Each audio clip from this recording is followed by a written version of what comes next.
Olá, boa noite. Seja bem-vindo ao programa Tá na Web. Aqui você fica por dentro do que está sendo falado na internet e de alguns dos temas mais buscados do Google. O programa de hoje fala de um assunto que tem preocupado o mundo todo: a variante do novo coronavírus, Omicron. O tema foi destaque nos trends com mais de 50 mil pesquisas.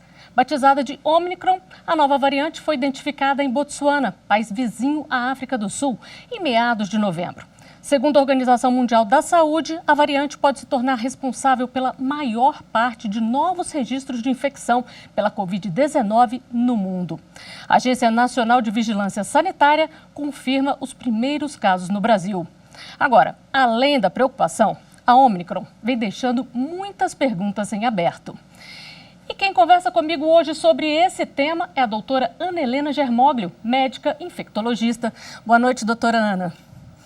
Boa noite, Flávia. Obrigada pelo convite. Doutora Ana, vamos começar então explicando o que é essa Omicron e por que essa variante tem gerado tanta preocupação. Então, essa variante, ela foi notificada, né, agora no final de novembro, 24, na África, né, mas pode ter surgido em outros locais, por isso que não é justo a gente chamar ela de variante africana.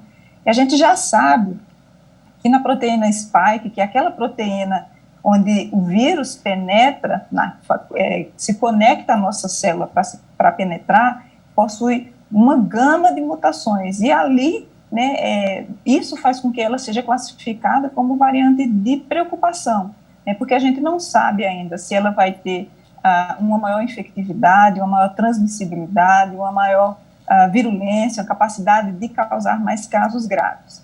E também porque nessa região, quase todas as vacinas utilizam essa região, essa proteína spike, para gerar a sua imunidade. Então, a gente não sabe também a resposta das vacinas frente a essa variante. E a gente sabe que já surgiram várias, né, inúmeras variantes ao longo desse tempo. Por que essa é tão diferente, doutora Ana Helena? Então, justamente pela quantidade de mutações que elas têm, todas as variantes, elas surgem a partir de mutações, mas essa especificamente, ela possui nós brincamos assim, uma constelação de mutações que chega assim, visivelmente, quando a gente observa a forma dela, a gente observa que ela possui uma forma muito diferente, tanto da última variante de preocupação, que é a Delta, quanto da cepa original, né, que começou a pandemia no ano passado. Então, isso que torna ela tão preocupante e que, às vezes, mesmo sem querer, a gente, às vezes, pode até gerar o pânico na população. Pois é, fica todo mundo se perguntando como identificar, né? Já se sabe quais são os sintomas dessa variante? Então, qualquer variante, essa ou qualquer outra, ela causa um sintoma muito semelhante a um quadro gripal. O que aparenta, mas isso daí é uma pesquisa de uma quantidade pequena ainda de pessoas infectadas, então o que aparenta é que ela costuma apresentar casos mais leves, mas como os primeiros infectados foram pessoas jovens, universitárias, essas pessoas elas tendem por si só a evoluir para quadros menos graves. Então, aparentemente, ela costuma causar quadros semelhantes a quadros gripais, que não tem tanta perda do olfato e do paladar como a gente via no início da pandemia. Mas isso é o que aparenta, né? Com o passar das semanas é que a gente vai saber, de fato, quais são os sintomas primordiais dessa doença. Mas hoje o que a gente sabe, qualquer pessoa que tenha sintomas gripais precisa ser testada para Covid.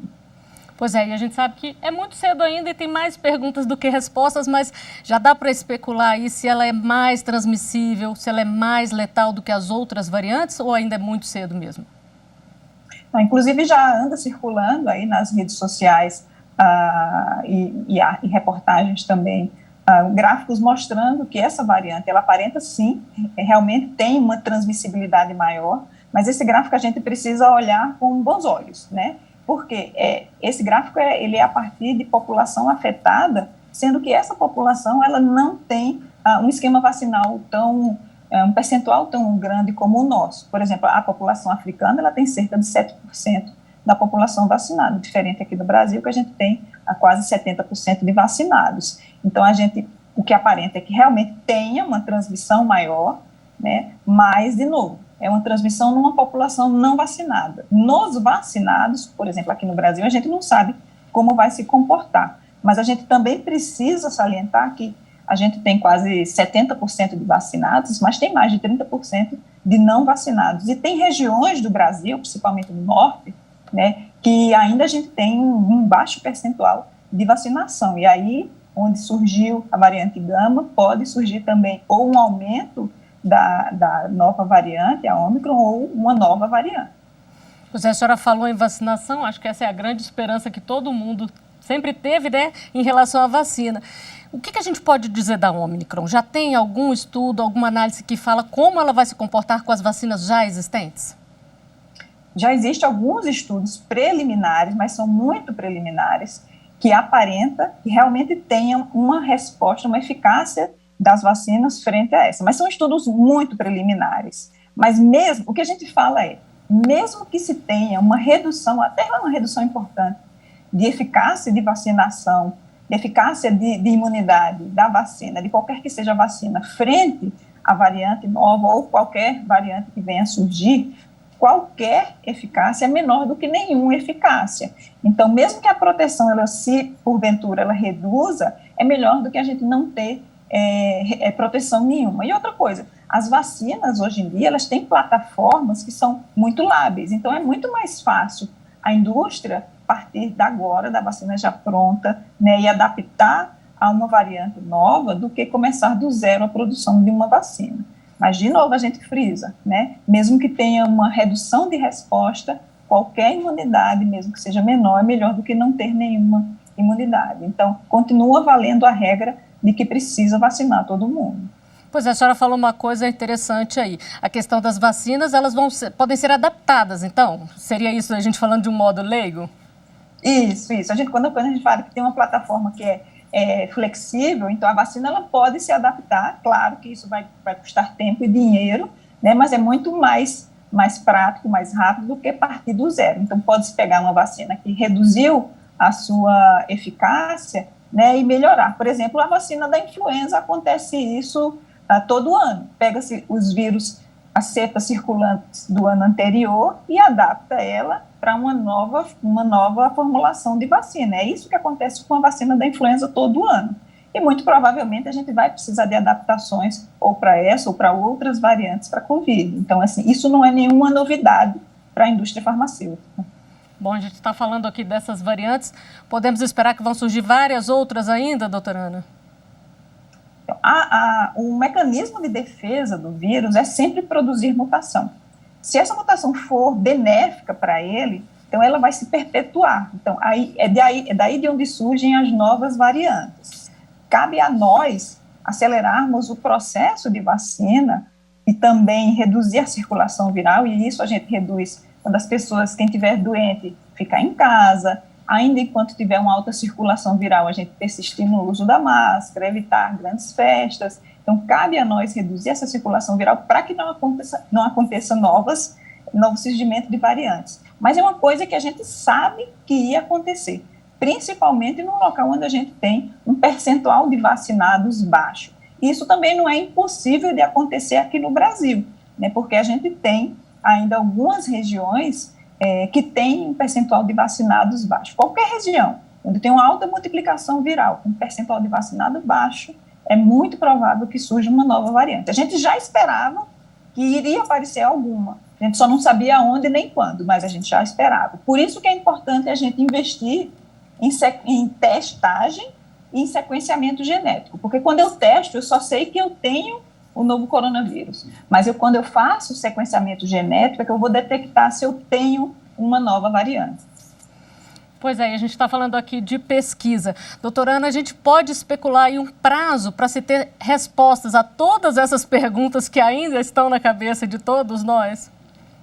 Para a gente saber, por exemplo, se é uma variante que vai levar a um maior casos graves, a gente precisa pelo menos de 2 semanas de avaliação da população acometida. E uma coisa vai ser eu avaliar a população na África, por exemplo, que eu tenho um percentual de vacinados baixo, e outra coisa vai ser avaliar essa variante aqui no Brasil, onde eu já tenho um percentual de vacinados grande. Então, muito provavelmente, o que se espera, né, o que nesse assunto, né? Que essa variante ela tenha um poder de reinfecção maior, então quem já teve pode ter novamente, mas com quadros mais leves. Mas aí pelo menos a gente vai precisar de 2 semanas, na melhor das hipóteses, para avaliar isso daí, para ter uma posição mais forte. Antes disso, a gente vai ficar mais no achismo e pegando exemplos de populações ainda que não dá para comparar com o Brasil, porque são populações de baixo percentual vacinado. Por isso, melhor mesmo é todo mundo continuar se protegendo, né, doutora Ana? Assim, qualquer que seja a variante, as regras básicas não mudam, né? A máscara, o distanciamento, evitar aglomerações, principalmente agora nas festas de final de ano, e vacinação, né? Por menor que seja a eficácia, se eventualmente acontecer, é melhor do que não ter proteção nenhuma. Mas a máscara, ela continua eficaz, qualquer que seja a variante, o distanciamento também, né? Então, assim, as regras básicas, elas não mudam, depois elas serão, a vacina pode ser adaptada, né? Mas a regra básica não muda. Doutora Ana, muito obrigada pela entrevista aqui. Boa noite. Eu que agradeço, Flávio. Boa noite. Bom, e agora a gente vem para as telas para saber o que mais tem sido pesquisado nesta semana na internet. Vamos lá. Essa é uma notícia que vem sendo destaque desde a última semana. O golpe do falso namoro que um atleta italiano sofreu. Por 15 anos, o jogador de vôlei Roberto Cassaniga acreditou se relacionar pela internet com a modelo brasileira Alessandra Ambrosio. Na verdade, ele foi vítima de uma estelionatária que causou um prejuízo de cerca de 700 mil euros, mais de 4 milhões de reais. E agora vamos a outro assunto que foi destaque nos trends e é de interesse de grande parte dos brasileiros, o 13º salário. Dúvidas como a primeira parcela e o cálculo para quem teve jornada reduzida na pandemia estiveram em evidência no Google esta semana. E para a gente fechar os destaques, temos uma ótima notícia. A Anvisa acaba de aprovar um novo tratamento para o HIV. A recente informação chegou como um presente em alusão ao Dia Mundial de Luta contra a AIDS, celebrado hoje, dia 1º de dezembro. Bom, e a gente vai agora para um intervalo rapidinho. Te espero no próximo bloco.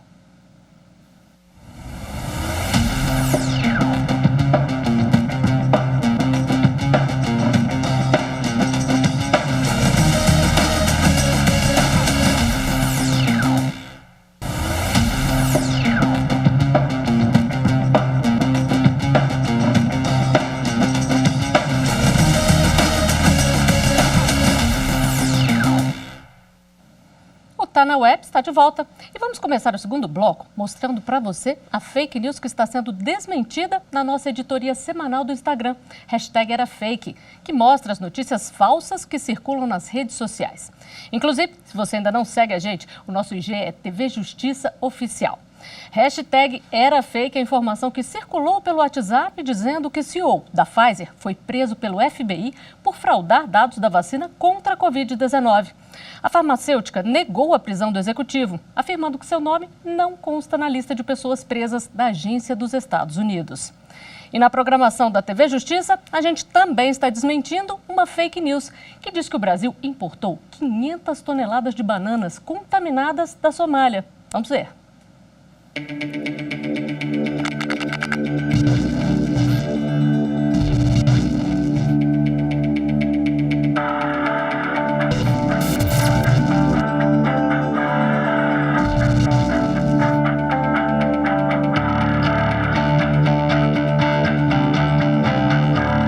O Brasil é o quarto maior produtor mundial de banana e um dos maiores consumidores também. Nós temos autorização para importar banana apenas de países da América do Sul, como a Argentina, o Paraguai e o Uruguai. Mas a importação não é necessária, uma vez que o que é produzido no Brasil é suficiente para manter o consumo interno. Importamos da Somália apenas alguns produtos plásticos e algumas espécies de peixes ornamentais. A Helicobacter é uma bactéria presente em grande parte do intestino da população humana e não faz mal algum. Portanto, essa notícia é falsa.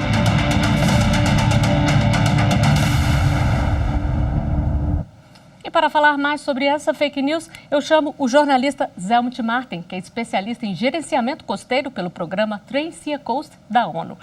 Boa noite, muito obrigada por aceitar aqui o nosso convite para essa entrevista. Boa noite, Flávia. Minha saudação aos internautas e muito obrigado à TV Justiça do Supremo Tribunal Federal pela oportunidade de participar deste programa. Bom, Zé Helmut, eu já começo com uma pergunta que pode desmistificar aí essa fake news. O Brasil, ele pode importar produtos da África do Sul? O Brasil é signatário de um importante acordo de cooperação denominado como BRICS, que é um bloco econômico composto pelo Brasil, Rússia, Índia, China e África do Sul. Portanto, o Brasil tem acordos comerciais importantes com a África do Sul e tem toda a possibilidade, sim, de importar produtos para movimentar a economia do nosso país. E como é que funciona o acordo de importação do Brasil com o Mercosul? O acordo do Brasil com o Mercosul é um acordo muito importante porque ele institui uma área regional de livre comércio que estimula a produção e a integração entre os países do Mercosul. E é um acordo que vive uma fase muito importante neste ano de 2021, que depois de um longo período de rodadas de negociação, o Mercosul está em fase final de estabelecimento de um pacto de cooperação comercial, de multilateralismo econômico entre Mercosul e a Europa, o que será um passo importante para os negócios aqui na região. Pois é, e as importações e exportações, elas são parte muito importante da economia de um país, né? Como é que isso funciona aqui no Brasil? Explica para a gente melhor um pouquinho. Eu trouxe alguns dados aqui, Flávia, para destacar a importância do comércio exterior e da importação e exportação do nosso país no ano de 2020, onde nós tivemos no agronegócio exportações na ordem de 100 bilhões de reais. Perdão, 100 bilhões de dólares. E tivemos importações na ordem de 13 bilhões de dólares. Portanto, no ano de 2020, nós tivemos um superávit nas exportações do agronegócio brasileiro na ordem de 87,76 bilhões de dólares que entraram na nossa economia, movimentando a economia de cidades, regiões, estados, gerando empregos e gerando divisas para o nosso país. O agronegócio foi responsável por 48% das exportações brasileiras em 2020, Flávio. Pois é, o senhor falou aí de toda essa movimentação financeira. Qual é o peso das importações e exportações na economia do Brasil? É um peso muito significativo no nosso PIB, na nossa balança comercial, fazendo com que o Brasil ele seja um celeiro da produção, um celeiro mundial da produção de grãos. E ele tenha, ao mesmo tempo, um desafio de substituir a condição de exportador de commodities e importador de tecnologia, desenvolvendo estratégias para o incentivo à inovação, à ciência e à tecnologia, para fazer com que os nossos jovens, estudantes de universidades, de institutos federais de educação, possam gerar patentes e soberania em território nacional. Bom, no primeiro bloco, Zé Helmut, a gente falou muito sobre a pandemia, que ainda preocupa a todos nós, né? Ela influenciou de que forma nessa questão do comércio exterior brasileiro? A pandemia, assim como as fake news e outras características desse tempo, ela traz uma profunda instabilidade para a economia global. Ela trouxe uma retração significativa na economia dos países. Nós estamos com um risco inflacionário internacional significativo neste momento. Estamos convivendo com uma situação, Flávia, que eu sublinho sempre, por exemplo, em relação à ureia, que é um insumo fundamental para a economia brasileira e mundial. Nós negociávamos a ureia em agosto de 2021 na ordem dos 370 dólares a tonelada. Hoje, a ureia está sendo negociada a 1.100 dólares a tonelada e está faltando no mercado internacional, o que pode prejudicar a safra de 2022 e de 2023, produzindo uma pressão ainda maior sobre os preços ao consumidor. E nesse cenário todo, o que a gente pode dizer do Brasil, de modo geral, em relação ao comércio exterior, em relação a outros países? Ainda há muito a avançar, Zé-Helmut? O país é um player importante do comércio internacional. Porém, o nosso país ele precisa emitir sinais para os seus parceiros comerciais de uma maior estabilidade.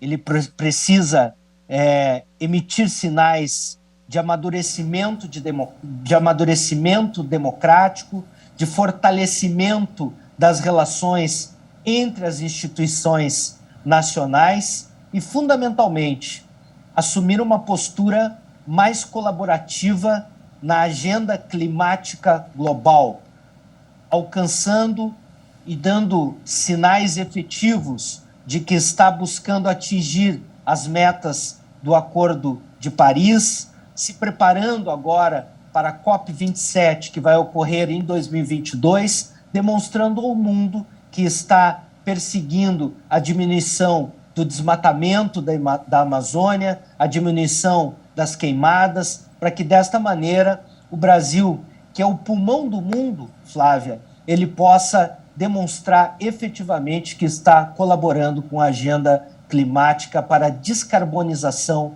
da economia global. Pois é, quando se fala nessa questão da Amazônia, pode até se pensar que não tem muito a ver com o comércio exterior, mas tem sim, né?